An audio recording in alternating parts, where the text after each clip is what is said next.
येत्या आगामी काळात लोकसभेच्या होऊ घातलेल्या निवडणुका या संदर्भात स्वाभिमानी शेतकरी संघटनेचे संस्थापक अध्यक्ष राजू शेट्टी यांचे चिरंजीव युवा नेते माननीय सौरभ राजू शेट्टी यांचा माढा लोकसभा मतदारसंघात कार्यकर्त्यांची आढावा बैठक फलटण येथील गेस्ट हाऊसमध्ये पार पडली।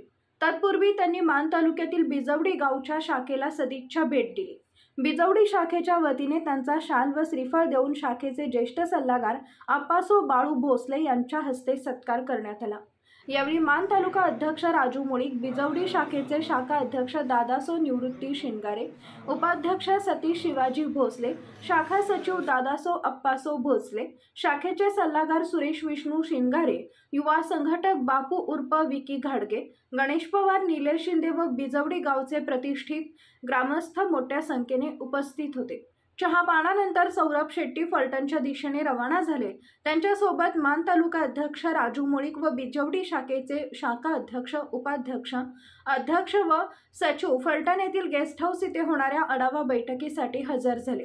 फलटण येथील गेस्ट हाऊसमध्ये स्वाभिमानी शेतकरी संघटनेच्या आढावा बैठकीसाठी आलेल्या सौरभ शेट्टी साहेबांनी माढा लोकसभा मतदारसंघात येणाऱ्या तालुक्यांविषयी सविस्तर चर्चा केली। सातारा जिल्ह्यातील मान, खटाव, फलटण, सोलापूर जिल्ह्यातील माळशिरस, माढा, पंढरपूर, करमाळा व सांगोला हे तालुके येत असल्याचे सातारा जिल्हाध्यक्ष धनंजय महापुलकर साहेबांनी सांगितले।